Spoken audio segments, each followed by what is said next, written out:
अॼु बिल्कुलु 27वीं आइनी तरमीम जो बिल क़ौमी असेंबली समेत सेनेट मां मंज़ूर थियण बैदि सदर जी सही थियण खां पोइ आइन जो हिसो बणिजी वियो आहे।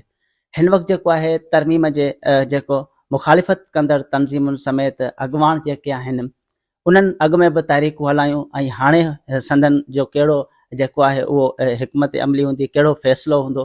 गॾोगॾु तव्हांखे ॿुधायूं त ताज़ो ई गुज़िरियल राति तहरीक आइन तहफ़ुज़ पाकिस्तान तरफ़ां गॾिजाणी कोठाई वई हुई। तहरीक तहफ़ुज़ आइन जे जेको सीनियर वाइस प्रेसिडेंट आहिनि सैयद ज़ैन शाह साहब, संदन खां बि मालूम कंदासीं त उन्हनि गुज़िरियल राति जेका गॾिजाणी थी उन्हनि में कहिड़ियूं हिकमत अमलियूं जोड़ी वियूं ऐं हाणे संदन जो मुस्तक़बिल में कहिड़ो फ़ैसिलो हूंदो ऐं हूअ ख़ासि तौर ते हिन वक़्तु सिंध में कहिड़ी तहरीक छा का ॿी शुरू करणु वेंदा। दोस्तो, कल्ह गॾिजाणी हुई तहरीक तहफ़ुज़ आइन पाकिस्तान जी ऐं सभु हुन जा उहिदेदार सभु गॾु थियासीं ऐं सभिनी पार्टियुनि कंसर्न शो कयो त 26वीं आइनी तरमीम तोड़े 27वीं आइनी तरमीम इन में मजमूई तौर ते जमहूरियत खे कंट्रोल करण ऐं नुक़सानकार आहे। यानी इन खे चइबो आहे सिविलियन सुप्रीमेसी, जेका पार्लियामेंट जी सुप्रीमेसी हुई उनखे अॻे बि हुई पर अॻे लिकल हथ हूंदा हुआ, हाणे आइनी तर सां उनखे हेठि कयो वियो ऐं उन में शराकत कई वई इक़्तिदार जी, जेका एस्टेब्लिशमेंट जी हाणे सुपीरियर हथ हूंदो हिकिड़ो ई हथ।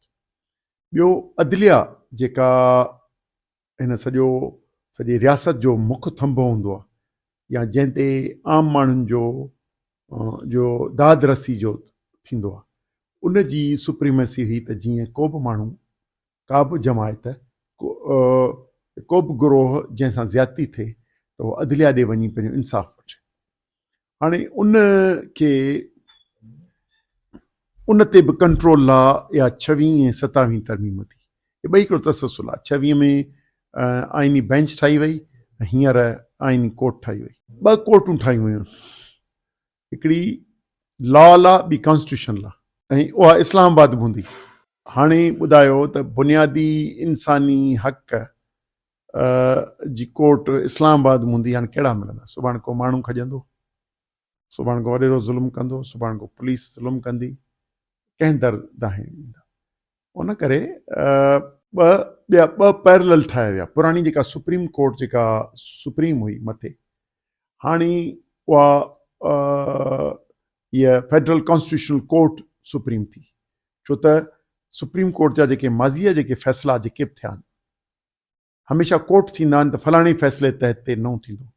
ही कोर्ट कॾहिं रही कान्हे, उन करे हिन जो कोर्ट फ़ैसिला थियण में सुप्रीम कोर्ट सम्झो अमल इहा थी त उन में टाइम लॻंदो। टियों, इन जी नामज़दगी जेका कई वई आहे सा हुकूमत वक़्त थी नामज़द करे, वज़ीर आज़म ऐं सदर जेके पाण नैबज़दा माण्हू जिन खे मोहरो करे अची विहारियो वियो आहे, उन करे इहो कारआमद न थींदो। हा, जेकॾहिं ही सुप्रीम कोर्ट जूं 2 ठाहिणियूं आहिनि त मौजूदा सुप्रीम कोर्ट खे मुकमल ख़तमु करे छॾी ऐं असांजूं जेके सूबनि जूं हाई कोर्ट्स आहिनि उन्हनि खे जीअं अंग्रेज़नि जे वक़्त में चीफ कोर्ट्स करे छॾी, माना चीफ कोर्ट्स माना सुप्रीम कोर्ट्स सूबनि में थी वञनि, ऐं हीअ कॉन्स्टिट्यूशनल कोर्ट हुजे जेका इंटर प्रोविंशियल डिस्प्यूट्स खे हल करे। 2 इख़्तियार गॾु कंदो सवाइ इन्हनि जे झेड़े जे माण्हुनि खे इंसाफ़, जमायतुनि खे इंसाफ़ ॾुखियो मिलंदो ऐं न मिलंदो, उनजे करे उहो इंसाफ़ लाइ नुक़सानकार आहे। पर हर चवंदा आहिनि त अमलनि जो दारोमदार नियतुनि ते आहे। नियत इन लाइ ठाही वई आहे त ईंदड़ 5 साल जंहिंमें असांजो चीफ खे बि 2030 ताईं उहिदो पको कयो वियो आहे, 2029 ताईं इलेक्शन थींदी, त उन में तेसि ताईं इन्हनि खे यकीनी बणाईंदो त 2029 ताईं ही सदर वज़ीर आज़म जेके जाली 2024 जे जाली इलेक्शन्स मां आया आहिनि इहे बरक़रार रहनि, इन्हनि जो एहतिसाब न थिए। हाणे जॾहिं ठाही इन लाइ वियो आहे त इहो पब्लिक बेनिफिट लाइ ठाहियो कोन वियो आहे, तंहिंजे करे इहो मुल्क खे फ़ाइदे जे बजाए नुक़सानु थींदो। उन करे इन्हनि सभिनी शयुनि खे ॾिसंदे ऐं 27वीं तरमीम जे जो गहरो जाइज़ो वरितो वियो कलोकी तहरीक तहफ़्फ़ुज़ आईन पाकिस्तान जी गॾिजाणीअ में ऐं इन ते ॻणती इज़हार करण सां गॾु इनखे मुकमल तौर ते रद्द कयो ऐं इहो पाकिस्तान जे मौजूदा अदलिया जी तबाही ऐं जमहूरी सिस्टम जो ख़ात्मो आहे। असां वटि मुल्क में हमेशह साज़िशुनि जे ज़रिए 78 साल खां हुकूमत रही आहे। ॿ नुक़्ता रहिया आहिनि, हिकिड़ो एंटी डेमोक्रेटिक, ॿियो वर्जूनिटरी फॉर्म, माना मर्कज़ खे मज़बूत करे उन जे ज़रिए हुकुमरानी करियो ऐं ॿई इन में शामिल आहिनि इन 27 ऐं 26 तरमीम। तंहिंजे करे असीं सम्झूं पिया इहा साज़िश मजमूई तौर ते असांजा पाकिस्तान जा ठाहींदड़ सूबा जेके आहिनि उन्हनि जे मफ़ादम न आहे ऐं जमहूरियत जे मफ़ादम न आहे। सिविलियन सुप्रीमेसी ख़तमु पई थिए ऐं ख़तमु थी वई ऐं अदालत बूटनि जे जुतीअ जे हेठां कंट्रोल थी वई। उन करे इन जे ख़िलाफ़ु भरपूर तहरीक हलाइण जो प्रोग्राम ठाहियो वियो आहे। मरहलावार हूंदी। पहिरीं त 27 तरमीम खां पहिरीं सोचियो वियो त अवामी राब्ता मुहिम था करियूं। हिकिड़ो त अवामी राब्ता मुहिम कई वेंदी ऐं इन्हनि जे सचाइनि खां करोड़े माण्हुनि खे आगाह कयो वेंदो, ॿुधायो वेंदो।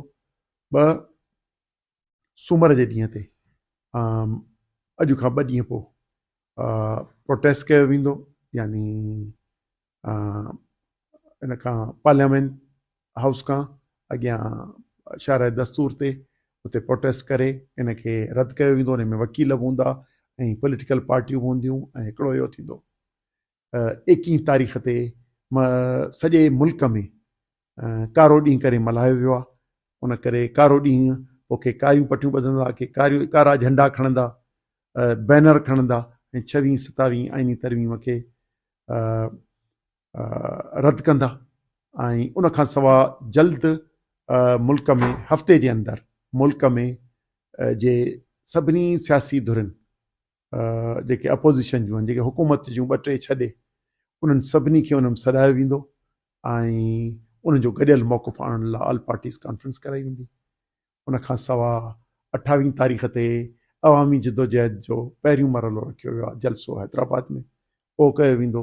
2 डिसंबर ते कोयटा में आहे ऐं उन खां पोइ न खुटंदड़ अवामी राब्तो हूंदो जेको इनशाला अवाम खे आगाहीअ खां पोइ तहरीक जी शिकिल में कंदासूं, जेका मरहलावार हूंदी, जेका एतिजाजी तहरीक घणो करे जंहिंमें लखे माण्हू शामिल थींदा ऐं सॼे पाकिस्तान में शामिल थींदा ऐं हिन कूड़े कानून खे या मुल्क दुश्मन, जमहूरियत दुश्मन ऐं असांजे वहदतुनि जा दुश्मन, सूबनि जा दुश्मन आइन खे दफ़न कंदासीं। साईं, सियासी पार्टियुनि त मुखालिफ़त कई, पर गॾोगॾु अदलिया जे अहम शख़्सियतनि सुप्रीम कोर्ट खां पोइ अॼु हाई कोर्ट जे बि जज जेको आहे इस्तीफ़ा ॾेई छॾिया, उन्हनि जे इस्तीफ़ाउनि खे बि कीअं था ॾिसो? सर, जेको बि बाशऊर माण्हू हूंदो या ख़ुददारी रखंदो हूंदो ऐं कानून ते हलण जो हामी हूंदो ऐं आइन जी बालादस्ती चाहींदो, उहो हीअ जेका सिविलियन मार्शल आहे अची चुकी आहे। हिन जेका मौजूदा जेका आहे सा सम्झो त कॉन्स्टिट्यूशन जे ज़रिए कॉन्स्टिट्यूशनल मार्शल अची वई। कॉन्स्टिट्यूशनल मार्शल अची वई माना रुगो सदर ऐं वज़ीर आज़म रुगो गुॾा आहिनि, बाक़ी हिते जो कंट्रोल मार्शल अची वई आहे। उन करे उन में असांजो मंसूर अली शाह जहिड़ो बावसूल माण्हू या अतर मिनल्ला या हींअर लाहौर मां आई आहे इस्तीफ़ा, या असांजो पंवर साहब लेटर लिखियो आहे, या ॿिया बि घणो करे इन ते सोचींदा। हू सम्झंदा त कलम हाणे जेको बि खणूं जेकॾहिं उनखे आइन ऐं कानून खां परे खणी इशारे ते हलायूं, इन खां वधीक ज़िलत कहिड़ी आहे। त जेके बि ख़ुददार ऐं उहे जेके ईमानदार माण्हू आहिनि जेके मुल्क खे इंसाफ़ ऐं आइन तहत हलणु चाहिनि था, उहे सभु जिन इस्तीफ़ाऊं न ॾिनियूं आहिनि तॾहिं बि उन्हनि में बेचैनी शिदत सां मौजूदु आहे।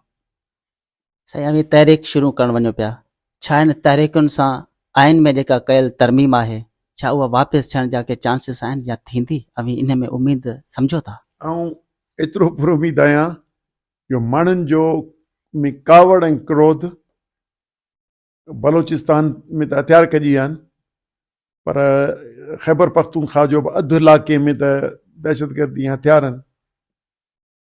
पर पंजाब में जेतिरो लाओ पको आहे, माण्हू बेज़ार आहिनि, जेको ही जाली इलेक्शन्स खां वठी ही महांगाई, नाइंसाफ़ी, ज़ुल्म, सियासी आज़ादी न, ॻाल्हाइण जी तहरीर तक़रीर जी आज़ादी न, अहिड़े क़िस्म सां पंजाब में बि रेज़िस्टेंस आहे।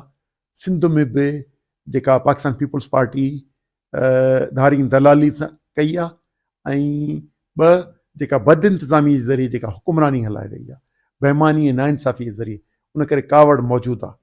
उन करे ही थोरा आइनी मामला थोरा कॉम्प्लिकेटेड हूंदा आहिनि, पर उन्हनि खे असीं उन्हनि जे सचाई खां जेमहिल आगाह कंदासूं त असां वॾो पुरउमीद आहियूं त ॿियनि सूबनि वांगुरु सिंध में बि लखे नौजवान, नओं नसुल भरपूर रोडनि ते निकिरंदो ऐं इन तहरीक में भरपूर हिसो वठंदो।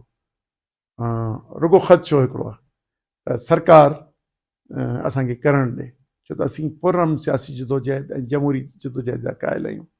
ही तशद्दुद ऐं कूड़ा केस करणु, हाणे तव्हांखे ॿुधायां, सिंध में सिर्फ़ु 3 हाईवेज़ आहिनि, ख़बर आहिनि तव्हांखे? हिकिड़ो नेशनल हाईवे, हिकिड़ो इंडस हाईवे, हिकिड़ो सुपर हाईवे, 3 आहिनि न, जेको M9।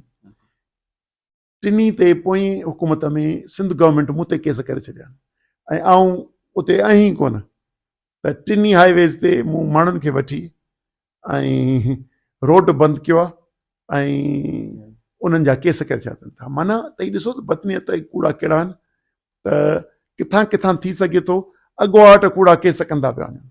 त हाणे हू इन लाइ पिया कनि त मुतहरिक माण्हुनि में कावड़ जेका आहे उहो क्रोध निकिरणो आहे, उन करे लीडरशिप ते खे घेरो करियूं ऐं ख़ौफ़ मचनि ऐं त जीअं इहो न थिए। पर असीं सिंध जो इस्तेसाल, सिंध जी जाग्राफ़ी, डेमोग्राफ़ी, वसाइलनि जो जेको सौदो कयो आहे पाकिस्तान पीपल्स पार्टी, असीं उनखे नथा मञूं। ऐं असीं आइन जी जेका ही कई आहे नून लीग ऐं पीपल्स पार्टी गॾिजी आइन में अदलिया जी ऐं जमहूरियत खे ख़तमु करे ऐं सिविलियन सुप्रीमेसी ख़तमु करे जेको किन्नू कमु कयो आहे, असीं हिनखे नथा मञूं। इन करे असांखे ऐं तमामु घणो पुरउमीद आहियां त ईंदड़ हींअर नौजवान नसुल मुल्क जो, पर ख़ुसूसन सिंध जो, असांजी तहरीक में भरपूर हिसो वठंदो। ऐं तव्हां ॾिसंदव त 2 महीना असांखे रुगो माण्हुनि सां राब्ता मुहिम करणु ॾियनि। जेकॾहिं असीं पुरअमन नमूने सां राब्ता मुहिम करायासीं त इनशाला 2-3 महीननि खां पोइ हिकिड़ी जाइ ते न, पर सॼे मुल्क में लखे माण्हू हर सूबे में रोडनि ते हूंदा ऐं मुल्क जो वहिंवार बंदि करे ऐं हिनखे असां गोॾा खोड़ाईंदासूं हिन सिविलियन मार्शल लॉ खे। सो इनशाला असां फाते अवाम थींदो ऐं ही जेके मार्शल लॉ हणंदड़ आहिनि, जेके कोट सूट पाए पर बूट पॉलिश कंदा पिया अथनि, इन्हनि जी हुकुमरानी ख़तमु थींदी ऐं इहे कारा कानून ख़तमु थींदा। वरी महिरबानी शाह साहब में पंहिंजी क़ीमती टाइम ॾिनो। नाज़रीन, ख़ुसूसी इंटरव्यू में सैयद ज़ैन शाह साहब असां सां गॾु हुया, जेके राति गुज़िरियल राति जेको असेंबलीअ में तहरीक तहफ़ुज़ आइन पाकिस्तान तरफ़ां जेको इजलास कोठायो वियो, जंहिंमें इहा संदन जी मौजूदु इहो फ़ैसिलो कयो वियो आहे त ईंदड़ जल्दी कुझु ॾींहंनि में तहरीक जो ऐलान कयो पियो वञे, जेको इस्लामाबाद समेत समूरे मुल्क में तहरीक भरपूर नमूने तहरीक हलाई वेंदी। हुन में नौजवाननि समेत जेका अवाम आहे सिंध, बलूचिस्तान, पंजाब ऐं KPK मुल्क जा 4 सूबा जेके आहिनि गॾु थी करे हिकु यकजहतीअ जो इज़हार कंदा आहिनि त जो कयल तरमीम जो जेको तरमीमी बिल आहे उहो वापसि वठण ते हुकूमत खे मजबूर कंदा।